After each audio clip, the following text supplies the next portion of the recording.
Bienvenue sur Parents en équilibre. Je suis Valentine Magnet et sur le blog, j'aide les parents à être davantage zen et heureux dans leur quotidien parental. Dans la vidéo d'aujourd'hui, on va répondre à la question d'une de mes lectrices, qu'une de mes lectrices m'a posée par écrit. Elle s'appelle Estelle. Et aujourd'hui, elle nous demande en fait comment réagir quand notre enfant fait des bêtises.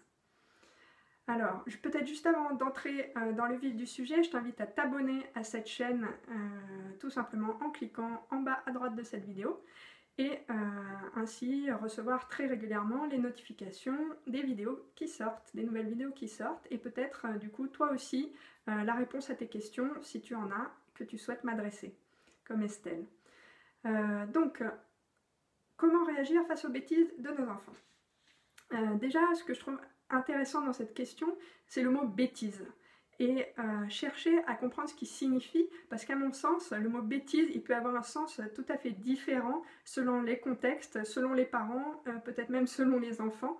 Et je voudrais bien déjà qu'on essaye de voir parmi les bêtises, les différents types de bêtises et peut-être l'échelle et la graduation de ces bêtises avant de répondre à la question de comment réagir ou que faire face à ces bêtises, parce qu'on ne va pas répondre à chaque bêtise de la même façon. Alors, dans le champ des bêtises, le niveau le plus bas, à mon sens, c'est tout simplement, plus qu'une bêtise, en fait, la maladresse. Par exemple, ton enfant qui renverse son verre d'eau à table, le verre d'eau déjà se répand partout, tombe par terre, se casse. Et ça, pour certaines personnes, perçoivent ça comme une bêtise. Et d'ailleurs, l'enfant, très souvent, se confond en excuses ou se met à pleurer parce qu'il sait que c'est agréable pour personne, ce verre qui vient de tomber et se casser. Peut-être que certains enfants ont même l'impression de décevoir leurs parents ou se déçoivent eux-mêmes parce qu'ils ont été maladroits.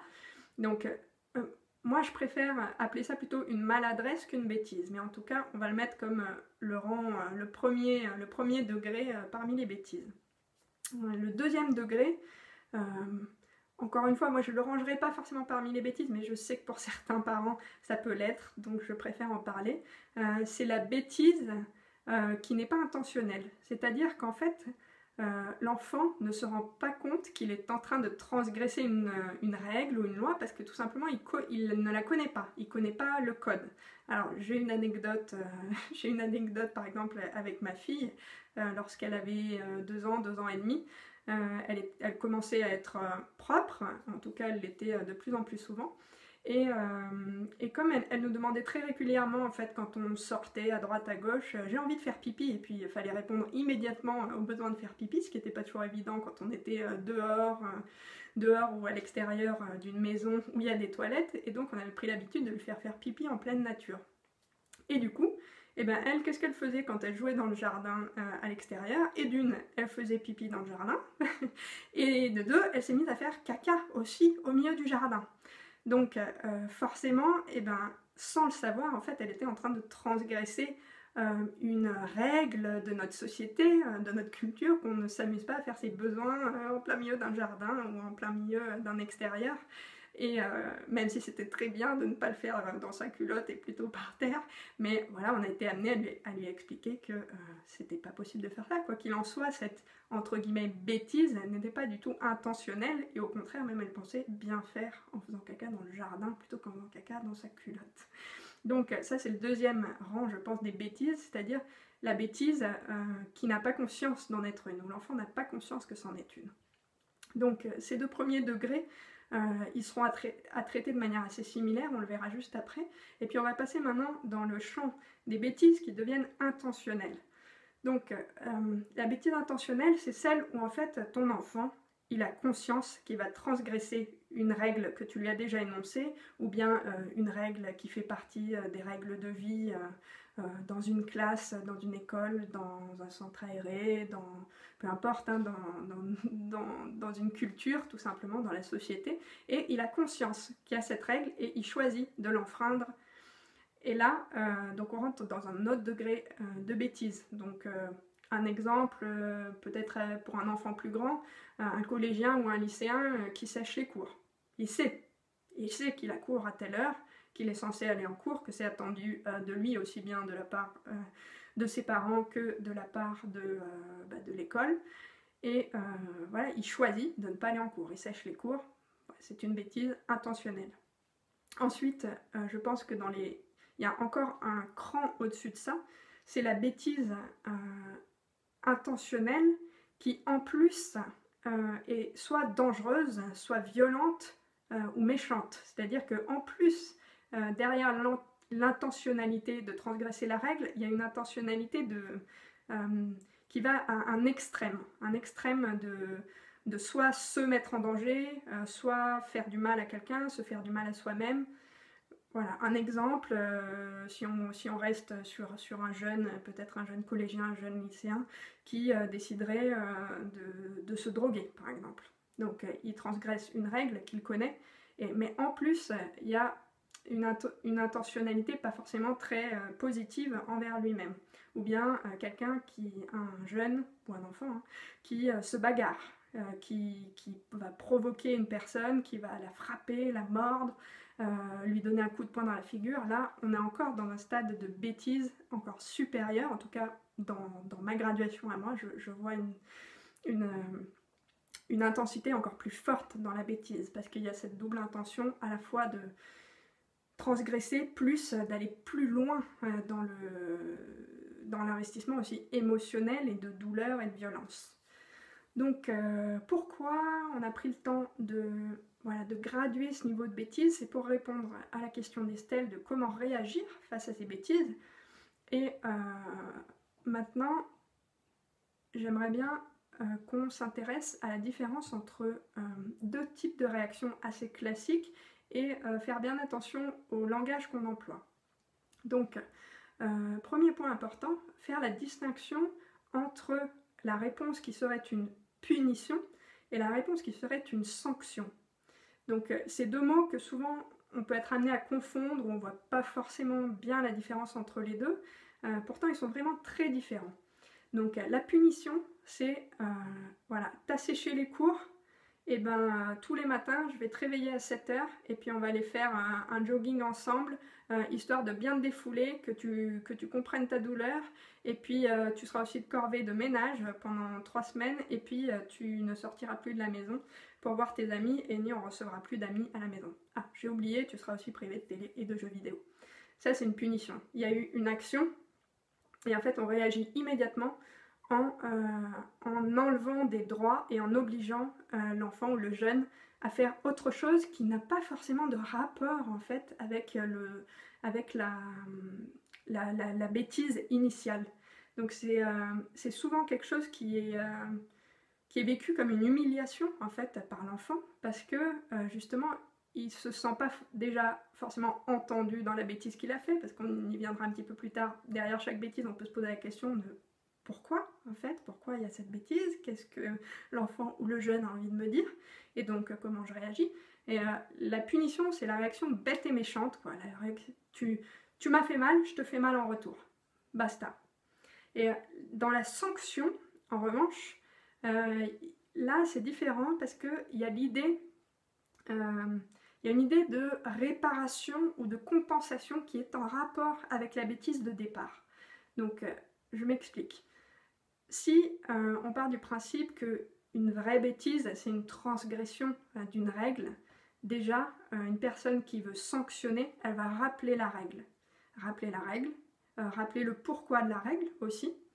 Et puis, ensuite, offrir à l'enfant ou au jeune la possibilité de réparer cette bêtise. Pour le verre d'eau qui a été renversé, alors on a dit que c'était pas forcément une bêtise mais une maladresse, c'est tout simplement nettoyer, quoi. Ramasser le verre avec une petite pelle, une balayette, et puis éponger la table. Si c'est un enfant qui est trop petit pour ramasser le verre, il peut tenir simplement la balayette, et puis toi tu l'aides à nettoyer le reste sans le mettre en danger, sans le blesser. Pour l'enfant, pour le jeune qui a séché les cours, il faut lui demander, faut se creuser la tête un peu soi-même, et puis lui demander peut-être aussi à lui qu'est-ce qu'il peut faire pour rattraper ça. Peut-être qu'il va pouvoir aller s'excuser auprès du professeur dont il a séché le cours, peut-être qu'il va déjà demander à un camarade le cours et rattraper le cours, aller s'excuser auprès du professeur, déjà c'est un bon début pour réparer le manquement au cours et finalement apaiser tout le monde face à cette bêtise qui est survenue. Donc voilà, c'est vraiment ça la différence entre la sanction et la punition. La punition c'est bête et méchant, très souvent humiliant, pas forcément hyper utile parce que l'enfant comprend pas en fait. Même c'est pas forcément hyper utile, c'est pas utile du tout, en tout cas à mon sens. Et même si parfois on a du mal à pas tomber dans la punition, mais voilà, la sanction, il y a derrière cette idée de aussi, je suis là pour éduquer mon enfant, pour l'aider à grandir et donc à réfléchir à ses erreurs et à comment il peut réparer ses erreurs et simplement le responsabiliser par rapport à la bêtise qui vient d'être commise.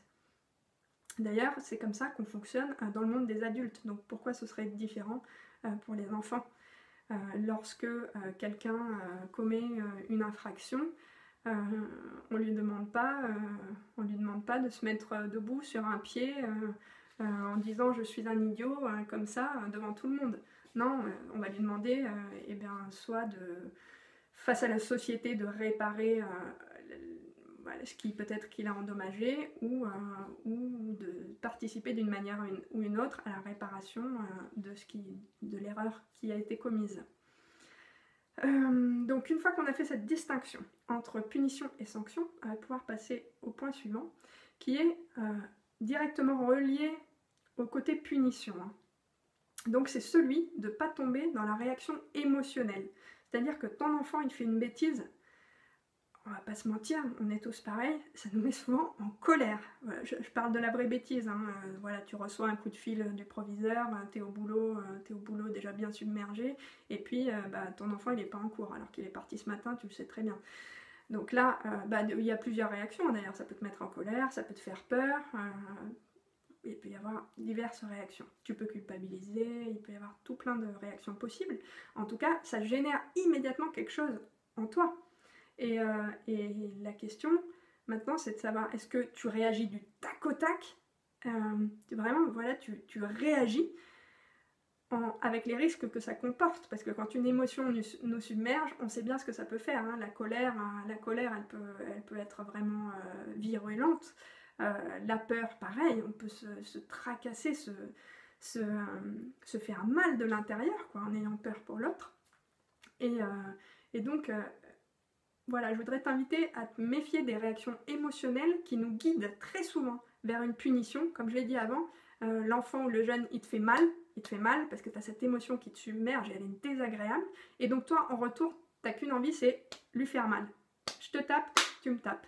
Sauf que ça, c'est stérile parce que personne en tire en fait de l'information. Toi, tu n'as toujours pas compris pourquoi ton enfant ou ton jeune ou ton ado, il s'est comporté de cette manière-là.